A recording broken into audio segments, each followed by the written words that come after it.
Hey everybody, I am Judah. This is my brother Ruben over here. He's visiting from Oregon. We thought it'd be fun to take this opportunity to revisit one of the very first videos we did when we were much younger. We're gonna watch it, we're gonna give some commentary, and hopefully you will find it entertaining. Not gonna guarantee that though in any way. At least educational. For sure. It might cause some tears remembering some of it, but here we go. I have the audio shut off. At the time when I put this together, I used a song called "LINT in My Pocket" by a band called Just the Outsiders. the LP Outsiders. Yep, LP Outsiders. And they gave me permission to use it. YouTube hit me with a copyright strike. I was able to get that removed by letting them know that they gave me permission, but reposting it and having it play again is probably not going to work. So we're going to have the audio killed out for most of it, but you should really go and watch this video to experience it, because the music really makes the story. I'll put a link in the description so you can get to that. Okay, here we go. Now, when we first recorded this, we wanted it to just be self-contained. I didn't want any kind of speaking whatsoever, but we needed some kind of setup. So after filming it, had Ruben do this kind of introduction. Yeah. And we used this horrible microphone that came with this super old computer. And when you watch it, you will hear how bad it is. You hear the crackling and stuff in it. It's so hideous, but it's what we had to work with. No, it said Cornerstone 2001 on there. Was it 2001? Okay, I thought it was 2002. Oh, there we go. We're in the Thundercats. Thundercats. Yeah. Yep. Oh, And those sideburns. Dude, he's a sexy man. Right Yeah, there. you gotta bring those back. Now, I remember when I was reading a bunch of information, because I wanted to do the very best that I could, one of these books talked about how making sure that when you're filming that everything is on the up and up, because when you go back and you watch these things, if there were bad feelings going on at that time, every time you see it, it's going to bring those feelings back up. That scene just a little bit ago, when I was sitting there telling Ruben basically, you know, if you don't have any money, you can't come. There was some legitimate, I can't even remember now, but there was some shit going on between me and him, and I was really pissed off. Oh. And every time I see it, I remember that. I don't even remember why now though, but every time I watch this and I see that, those feelings well up, remembering that I was probably the dick, honestly. And Was it when I burnt your pizza the day before you left for Cornerstone? No. Completely char grilled it? No, Yeah. because I didn't go that year. that was the amazing. No, previous. you did go to that one. But, Did I? Yeah. But this is legit. Like, Ruben always wanted to go, and I was like, forget it. I'm not babysitting this kid. So, I mean, this is based on a true story. Real events, real heartache, real chain ball necklaces that were really the rage in my life at the time. Now, before, when I showed the piggy bank and it was like out of focus and in focus, I showed this to some guys that were part of the TV 46, and when they watched it, oh, freaking dox myself right there. Holy crap. I could come blur that address out. Yep. There you go. Any hate mail can be delivered to. Yeah, exactly. Back when they delivered newspapers. But anyway, the guys, when they saw that focus, that in and out thing, they're like, "Wow, Judah, good job." They love that transition. Yeah, I was just like, "Yeah, I did. I got the approval." I showed this off. I've showed this to probably at least 20 friends over a period of time. I go through the whole Fourth Tribe album that I'm involved in. So Now that scene in particular annoys me, because I was like, why didn't I put the camera on a freaking tripod? Yeah. I feel that when I tend to point that out too, that my brother's annoyed at this because he didn't put it on a tripod when I share it. This shirt, didn't Eric Buchholz bring it back from him? Thailand. From Thailand, Yeah, from years ago, and it was as much of a staple as the chain necklace and the black plastic things on the wrist. So Ruben got his first call. Okay, so this is Eric. Eric was a good friend He helped out. He was instrumental in the underground cafe. If it wasn't for him, wouldn't have any sound system running. So thanks to him. But he was also very helpful in this. They had this RV set up on their property, and so we just kind of improvised with what he had here. I was telling Ruben earlier, I kind of had a beef with a local promoter. I wouldn't let him pass out flyers at one of my shows, and he was really frustrated, and he wrote me a letter, and because Eric was part of the underground, like I said, and I put in Eric's bio that he once tried to hire a hit on NSYNC based off of this video. That guy took that and he was like, "You think it's funny? Murdering people is funny." He was really pissed off. We got it worked out as best as we could, but anyway.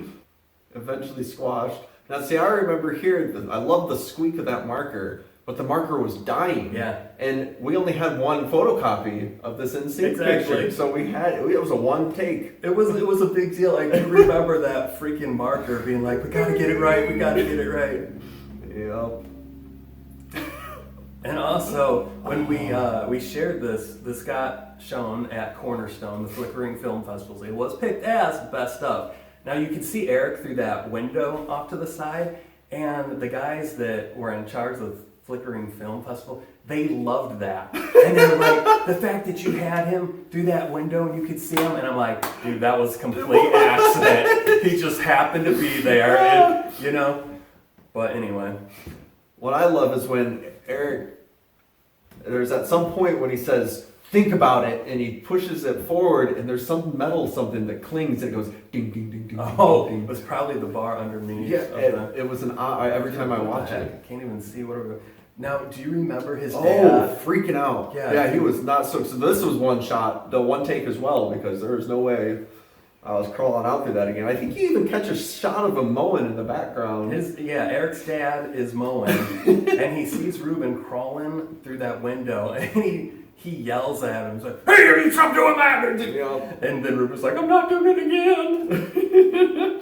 Oh, I guess there wasn't a shot of Mr. Buchholz in there. And I really wish I would have had I think I had a neutral density filter on that shot, but I wish I would have had another one. It just wasn't. We finally got rid of this sofa. Oh, what? That's gone? Yeah. That was a relic. Yeah. Now, do you remember we did a shot pulling a cat out of the couch? One of the angles was we... I didn't too bad. I didn't make it into the video. That's funny. Yeah, I'm surprised. I'd love to see a director's cut of this someday. I don't know if none we of have the footage is yeah, I don't know. I mean, I'd have to go back and I got robbed a half a year ago, and they took my cameras and the old ass camera too? Yeah, and they had some of my film in it, so they took my old footage with it. So that's worse. yeah, it's frustrating. So this guy back here is our cousin Ryan. Handsome man. We hung out all the time back then, always having some good times. Now this cracks me up. Hang on. They're not going to show it. Okay, so we're running through our that's Sherry's house. Oh yeah, okay. There it is. So we're driving in the car trying to get these shots, and we did it several times. And we would go through the alleyway to get back and redid it because we did it several times. Now this woman was in her backyard. And we drove past. We weren't zooming through. I was respectful, but we were driving, to get set up for the shot again. And we drove past this woman, and Ryan was like, "Hey," because he lives in the neighborhood, he knows her, and she's like, "Hello." And then we did the shot again and drove past her a second time. She looked at us really weird, like, "What are you kids up to?" The third time, Ryan said something to her. Nothing snarky, but it was silly, because Ryan says silly things. And this woman, she threw her gloves down, and she looked at us, and she was so pissed. And I'm like, "What are we doing? What's so funny is I now walk." It was Sherry. It was Sherry. No way. Almost daily. Too funny. My aunt, I'm always looking for somebody to walk the river walk with, and my aunt introduced me to her neighbor, and so I walk with her regularly. She's like my mom's age. We have a good time, but what was funny is as I'm walking with her, I was like, "Wait, I think I think you're this lady that we pissed off back when we were kids. And I wish I could go back and me view that and see if it was her. Yeah. It would be so funny. Yep. Now this scene here, every time I share it with friends, they always think I'm pulling out a girly mag. Oh, every single time. 7 Ball magazine. Yep. It was Christian music magazine. Yep. They're It like, was- oh, a little girly mag before bed, Ruben. I'm like, no, it was actually a Christian magazine about music. And I think it was repping Beanbag, too. It was. Front. Yep. What was his name, Lee? Hans. Hans! Yeah. So this makes me laugh. We did several shots of Ruben mowing the lawn, and it's not intentional, but it could be good. The corn in the background, it's like green in the first 2 shots, and that last shot it's brown, and that bothered me. But at the same time, it could lend to the idea that he's been doing it the whole summer. Yep. So one way, I don't know, whatever. Yeah, and those metal plates right there, legitimately, I took those apart. They were big spools with film on it that the TV station would use, and I took them apart, drilled out the screws. There was cast aluminum in them. And we recycled them. Got Pretty good books. Yeah, got some nice money. It was a cool, a very unique experience that I was able to share that experience with people because nobody had done that kind of stuff as a kid. Recycling. Yeah, recycling. Yeah. And here, Ruben's wearing my 4th Try T-shirt. You know, I wish I still had it. Again, neutral density filter. Yep. Wish I had. But yeah, I love that 4th Tribe shirt. That was my favorite one. Now, I actually learned from Tim Bennett, who... Oh, yeah. Okay, he had me... I bought this gear to film stuff, and he worked for the Cass County Council on the Aging, and he wanted me to come up and make a commercial just so that he could prove to them that they could buy their own gear and do it. Mm-hmm. So I put something together, and he said to me, he was like, what I want you to do is, he's like, you know how you start the commercial out on? He's like, I want you to end it the same way. So him telling me that kind of helped lend me to, we start this short story out with, Ruben not having money, and then we end it with Ruben not having money. So little thanks to Tim there. Yeah, the LP Outsiders wrote Lint in My Pocket. Fun song. Again, link in the description. Please go check that out. It was a lot of fun, but at the same time, I was a jerk for sure back then. Ruben and I were not as good friends as we are now, and so there was definitely some difficulties on my part needing to still mature and not be a dick.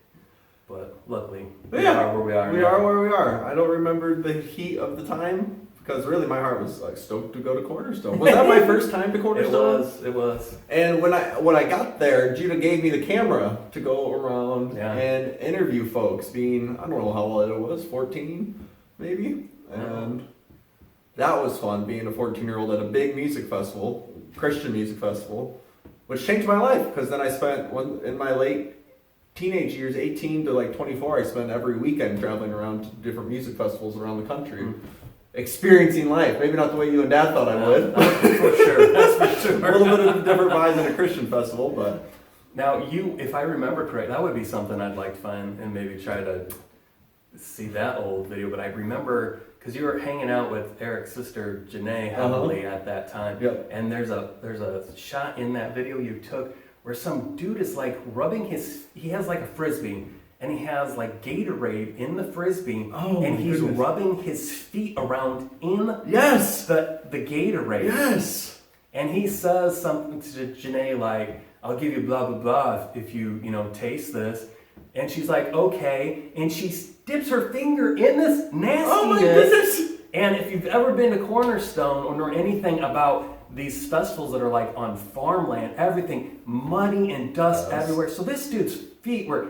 Even if they were clean, anyway, she dips her finger in it, licks it, and you see the guy's face instantly. He's just like, this chick's crazy. Yeah. And like, just it changed from him thinking that this was hilarious to, oh man, shit just got real. This chick is crazy. But yeah, it was funny. Those were good times. Again, I mentioned it got selected as one of the best of that year. It was very fun. Had a lot of support from people. I was stoked about my next video to submit there, which was about the Joy Oh, Johns. I love that. I thought I was clever as all get It's out. brilliant. It's brilliant. It like bombed. I don't see how that's possible. They submitted it. They were just like, they really hit on it hard, like, the humor, blah. And I was like, what? So It was too soon for him. It was beyond its years. That's really what it was. They were not ready for it. What I got all because I'm promoting shows. I had connections with several, for us, great, like John Rubin at the time. Yeah. We thought were like amazing. Some guys from Fillmore, Yup. Huns from Beanbag. Their tour manager. Yes, he's a who- great I can't- guy. Steven. Steve Stefan. I wouldn't Steve some role. No, Steve- I can't remember his name, but he was great. They all did. And Terry Taylor, Taylor. from Daniel Amos, Yes. Lost Dogs. He did something. Oh, Relic. We had so much fun putting that together, and yet it just bombed. And I didn't make any more videos for the Cornerstone Music Festival after that. And I think that Flickering Films only lasted like maybe 3 years anyway. But it was good times, especially with Ryan being in there. Yes. And again, it just at the time I was a jerk to Ruben. He was just a tool for me at that time to get my story told, to practice my craft. But it's all good now. And when we're done with this, we're gonna have some more fun doing a video about our Acadia trip in Maine. I'm looking forward to that. As soon as we're done here, I'm gonna post this. I'm gonna put the video in it so you can see what we're talking about at the same time. But please go watch it. Watch it with the music on loud. Yes. Well, I don't know about that. Okay. But, With a medium. yeah. Just, Quietly. Yeah. Quietly watch it. Like, subscribe, comment if you feel like it. And I also have another channel called Creeping It Real on Rumble. The reason we chose Rumble is because sometimes YouTube likes to not like things that we say. So we chose Rumble to be our way we present it to you. So if you would go there, Creeping It Real. It's with a C, and real is REEL. We appreciate it. Well, I appreciate it. I appreciate it too. I like what this guy does. Thanks. It's cool. And see you in the next video.